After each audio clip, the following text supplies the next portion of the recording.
أما بعد أعوذ بالله من الشيطان الرجيم بسم الله الرحمن الرحيم فقلت استغفروا ربكم إنه كان غفارا يرسل السماء عليكم مدرارا ويمددكم بأموال وبنين ويجعل لكم جنات ويجعل لكم أنهارا صدق الله العظيم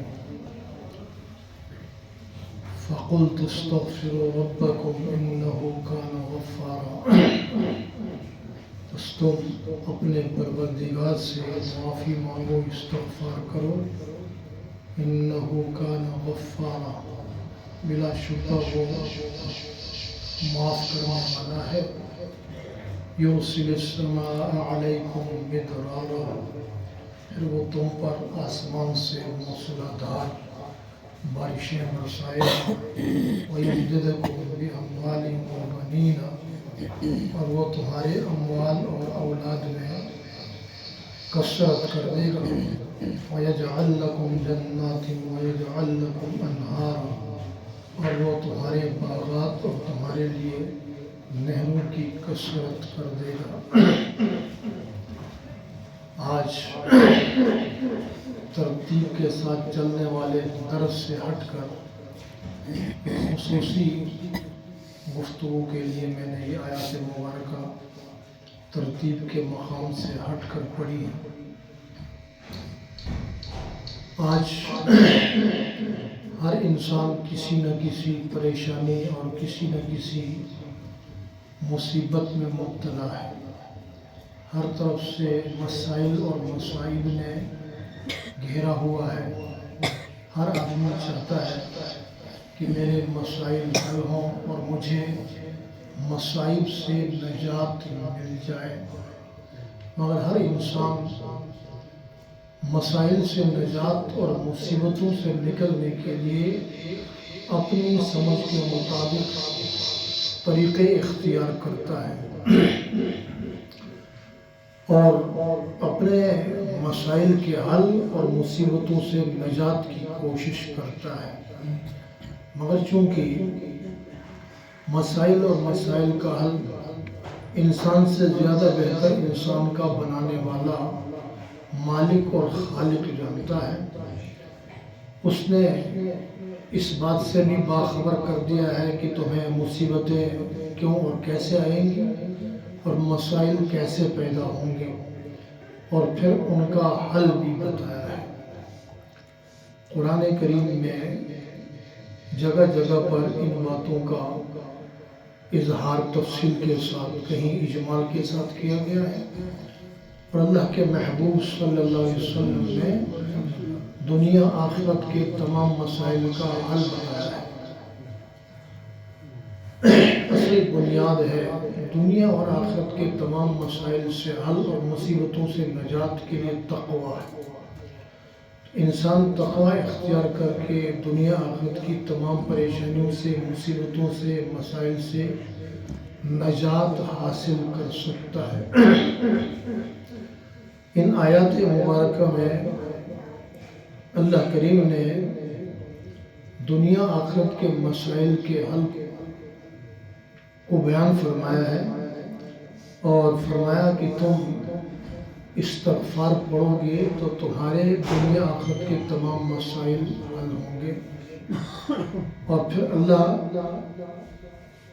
تمہارے اوپر سے قحط سالی ختم کر دے گا.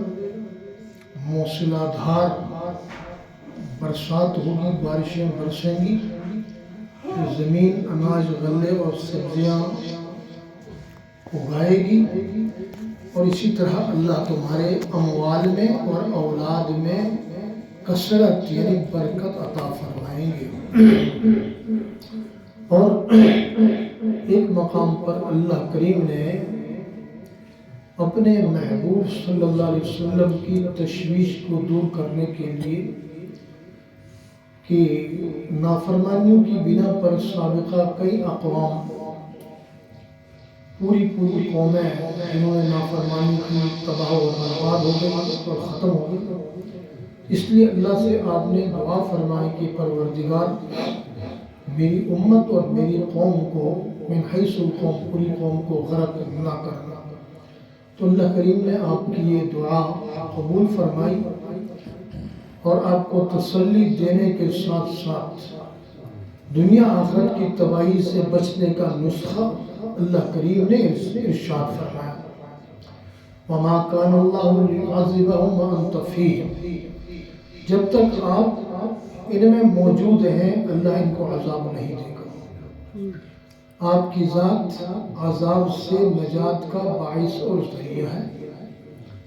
اب یہ بات بھی واضح ہے کہ جیسے سابقہ انبیاء دنیا میں ہمیشہ کے لیے باقی نہیں رہے، ایسے ہی آپ صلی اللہ علیہ وسلم نے بھی دنیا کے لیے ہمیشہ نہیں رہنا تھا۔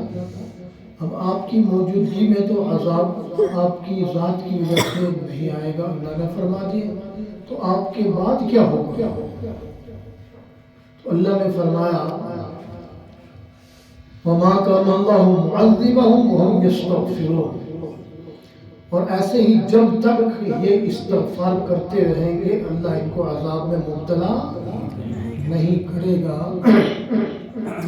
اس ضمن میں کئی واقعات صحابہ کرام اور حضور پاک صلی اللہ علیہ وسلم کے بھی ہیں اور بعد کے بھی واقعات ہیں۔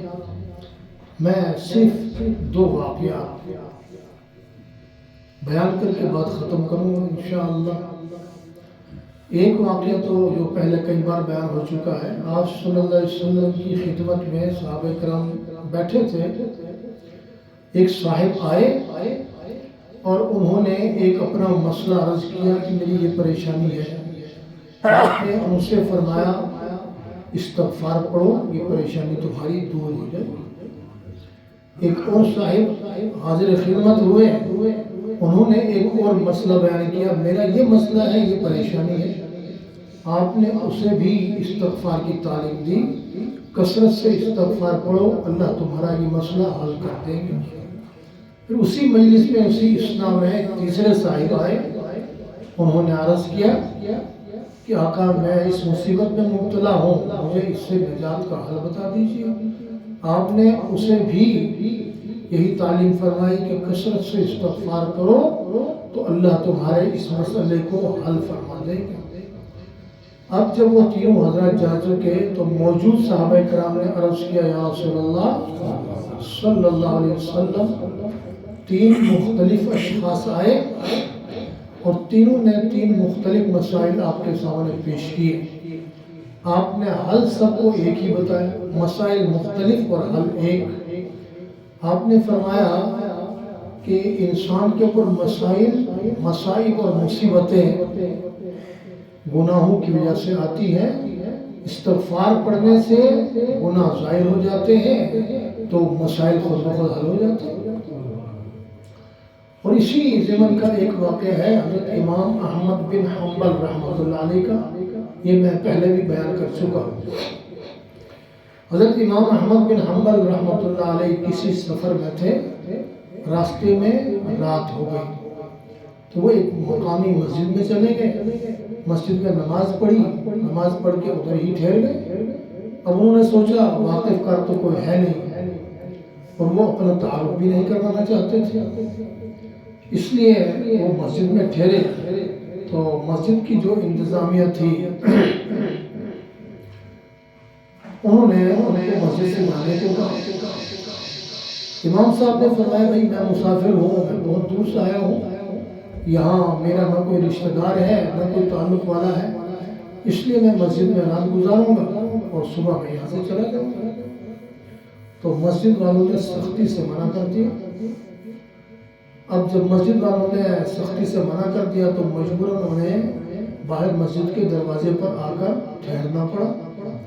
اب وہ جو مسجد کا خادم تھا یا انتظامیہ کا جو نگران ذمہ دار تھا، اس نے مسجد کے دروازے پر بھی نہیں ٹھہرنے دیا، وہاں سے دھکے دے کے نکال دیا۔ تو پاس ہی محلے کے کسی گھر کے دروازے کے پاس آ کر وہاں ٹھہر گئے۔ اتفاق سے وہ گھر کا مالک باہر نکلا تو دیکھا کہ باہر دروازے پر ایک صاحب پڑے ہیں۔ تو اس نے گھر کے مالک نے آ کر دعا سلام کی، دعا سلام کر کے ان سے حال احوال پوچھا۔ امام صاحب نے بتایا کہ بھائی میں مسافر ہوں، بہت دور سے آیا ہوں، شام ہو گئی تھی، میں یہاں ٹھہرا تھا مسجد میں، مسجد والوں نے مجھے دھکے دے کر مسجد سے نکال دیا اور میں یہاں پڑا ہوں، میں نے رات گزار دی ہے یہیں پر، صبح میں چلا گیا ہوں۔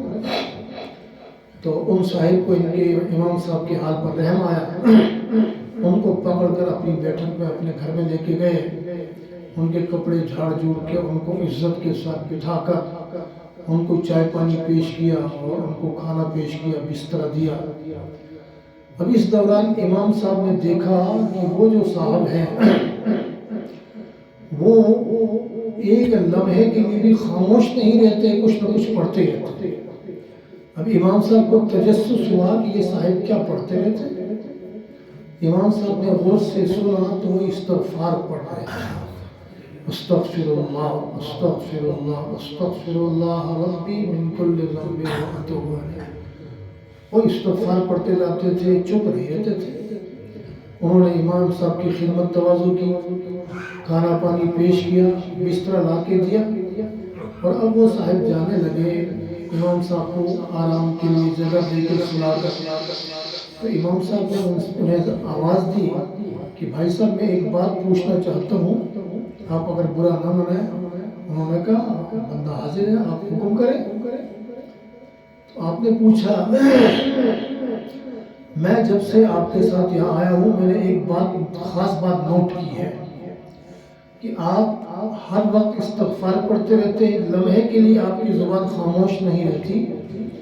تو میرا سوال یہ ہے اس استغفار نے آپ کو کوئی فائدہ بھی دیا؟ تو انہوں نے عرض کیا، اب وہ امام صاحب کو جانتے تو نہیں تھے، انہوں نے عرض کیا کہ میرا کوئی مسئلہ ایسا نہیں جو حل نہ ہوا۔ جب بھی کوئی مسئلہ سامنے پیش آتا ہے میں استغفار پڑھتا ہوں، مسئلہ حل ہو جاتا ہے، سوائے ایک مسئلے کہ ایک مسئلہ میرا زندگی بھر حل نہیں ہوا۔ میری خواہش ہے، میں نے اللہ سے دعا بھی کی ہے، استغفار بھی اس مقصد کے لیے پڑھی ہے کہ اس وقت کے امام احمد بن حنبل سے میری ملاقات ہو جائے، تو بس یہ میرا مسئلہ حل نہیں ہوا ہے، باقی میرے تمام مسائل اللہ نے استغفار کی برکت سے حل کروا دیے ہیں۔ تو امام صاحب نے فرمایا بھائی تجھے اور تیرے استغفار کو خوشخبری ہے، نہ صرف وہ شخص جس کو تم دیکھنا چاہتے تھے تم اس کے پاس جا کے ملے، وہ تمہارے پاس آ کے ملا، بلکہ تمہارے استغفار کے زور کی وجہ سے دھکے دے کر تمہارے گھر پہ پہنچا دیا، تو وہ امام احمد بن حنبل میں ہی ہوں۔ تو اس لیے جس کو پریشانی ہے، جس کا جو مسئلہ اڑا ہوا ہے، جو اس کو مصیبت آئی ہوئی ہے، جو اس کی ٹینشن ہے، دنیا آخرت کی ٹینشنوں کا جہاں اللہ نے بہت سارے حل بتائے وہاں ایک حل استغفار ہے۔ اس آیت میں اللہ کریم نے یہ بیان فرمایا فَقُلْتُ اسْتَغْفِرُوا رَبَّكُمْ إِنَّهُ كَانَ غَفَّارًا، تم کثرت سے استغفار کرو، اللہ تمہارے سارے گناہوں کو معاف کر دے گا۔